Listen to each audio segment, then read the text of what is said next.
Ladies and gentlemen, my name is Kampanya Tom Nkata, pursuing a postgraduate diploma in business administration of Uganda Management Institute. As per the coursework given, I'm here to present to you question 1, which says that using your knowledge of procurement methods,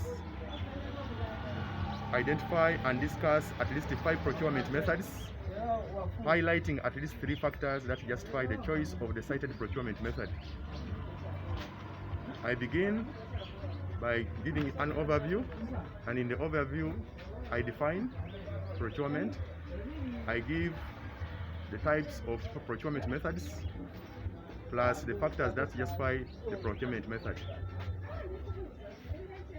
As per definition, procurement method is defined as an approach that is used to reach out to the supply market for supplies, consultancy, and works.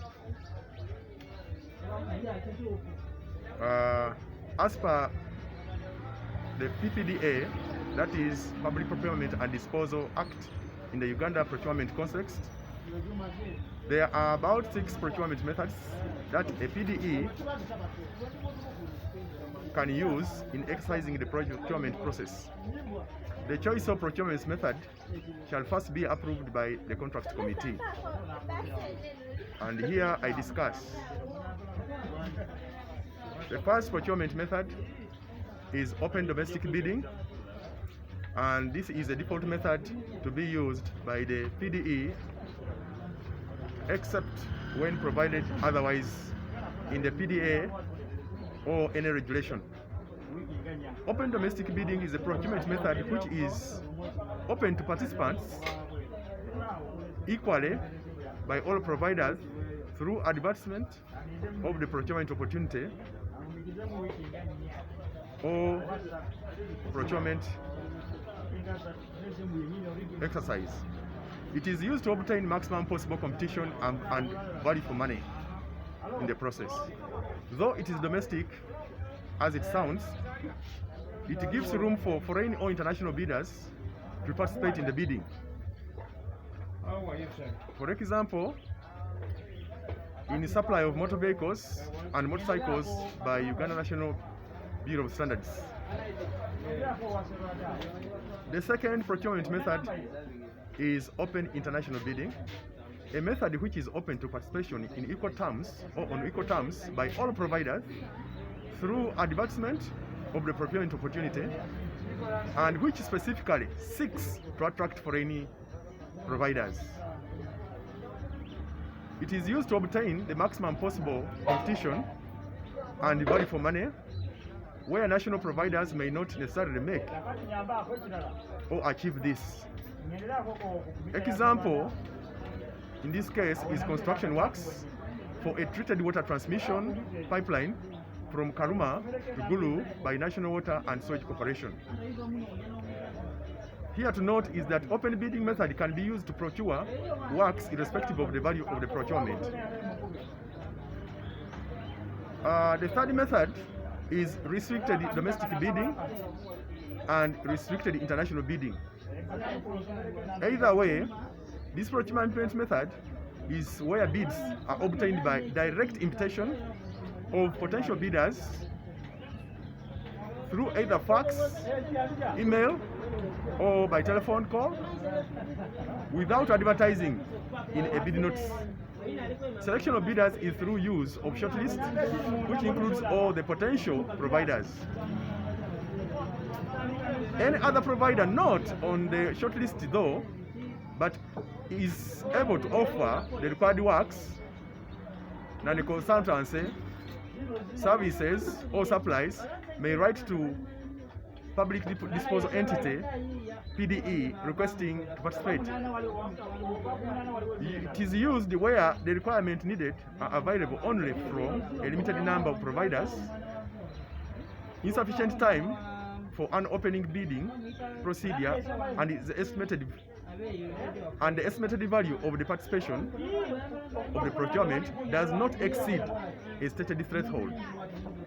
Selection under this restricted domestic bidding or restricted international bidding, selection of bidders and a public bid open is held in accordance with the prescribed procedure.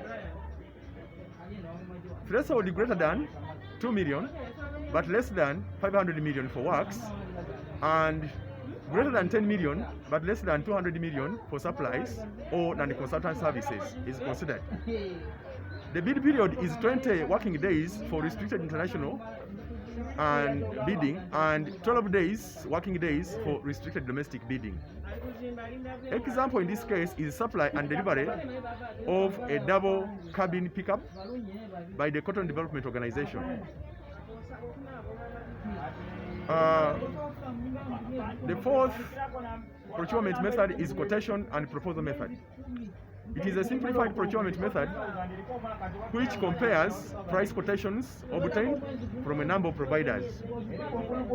It is used to both obtain competition and value for money to the extent possible, where the value does not exceed stated threshold or insufficient time for annual open or restricted bidding procedure. The solicitation documents shall be addressed to a limited number of potential bidders without advertising the opportunity. It is used in works and supplies, and at least 3 bids should be obtained out of the many bids that are available. Selection of bidders and internal bid opening, public opening of quotations is not required, is done according to the prescribed procedures. Its threshold is given that greater than 10 million but not exceed 200 million for works, and greater than 5 million but does not exceed 100 million for supplies or non-consultant services. The bidding period is 5 working days. The fifth method is direct procurement. This is a single source procurement method for procurement requirements where exceptional circumstances prevent use of competition.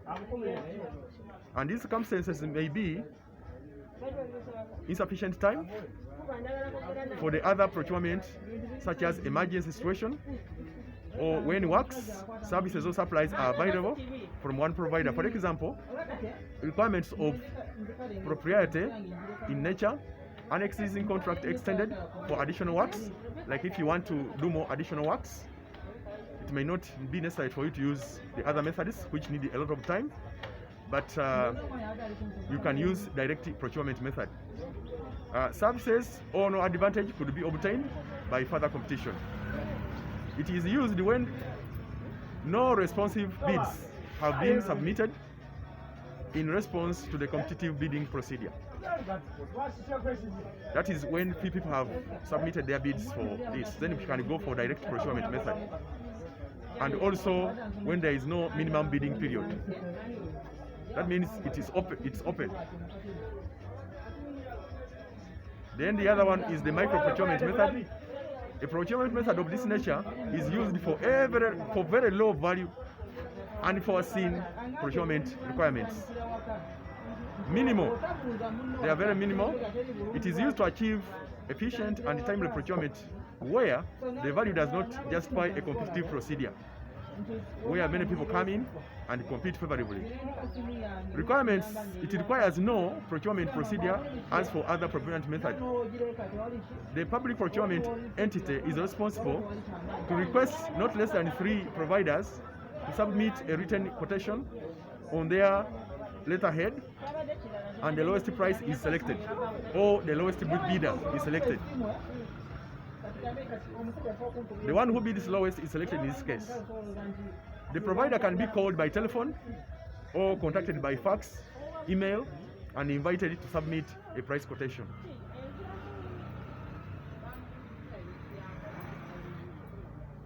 A comparison of at least 3 quotations shall be made.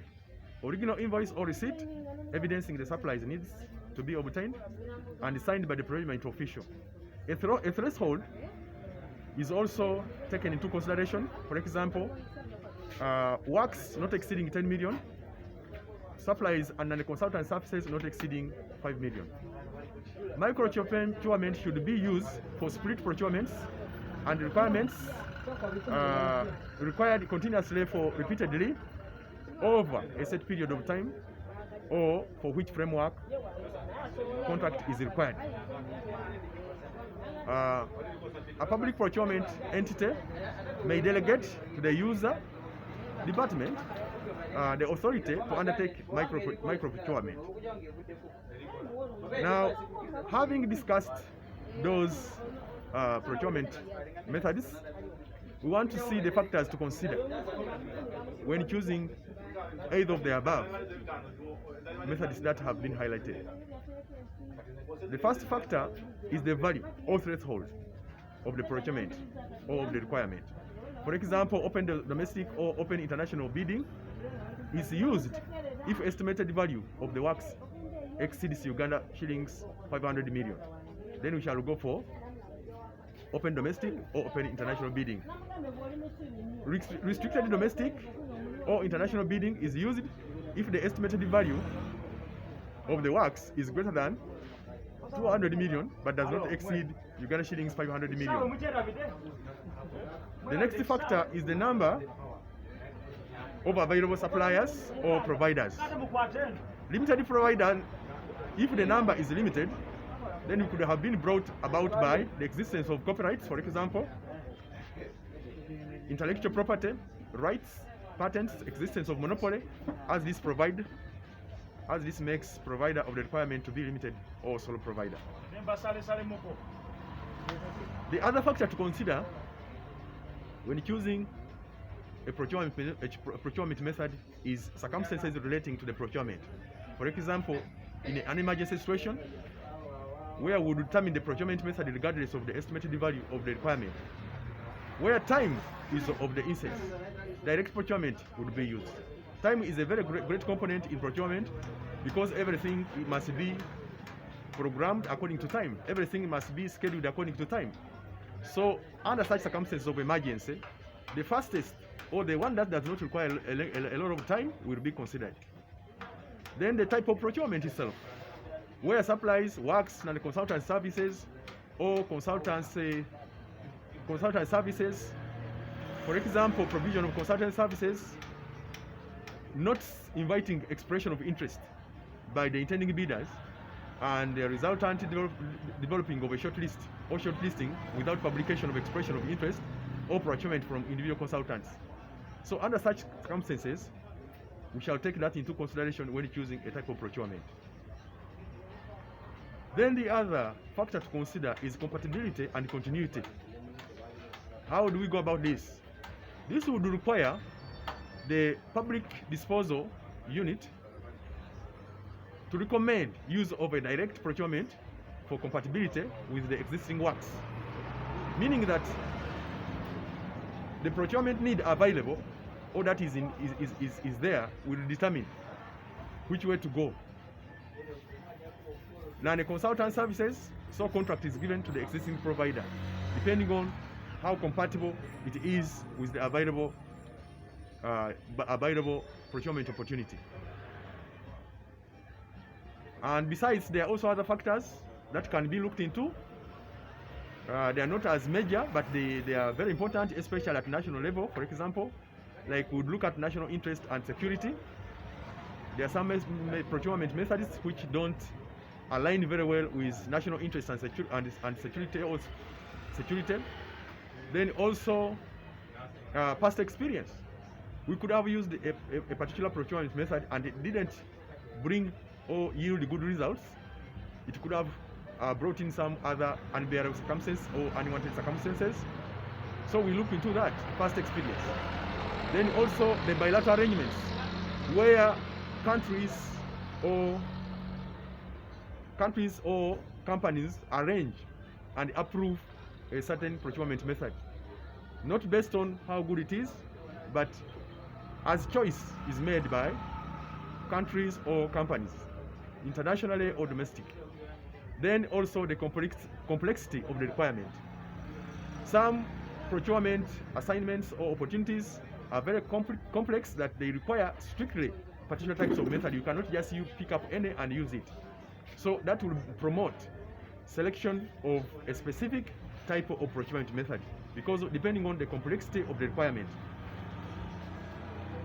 To come up with this presentation, I consulted some scholars, and I give my references in regards to those scholars.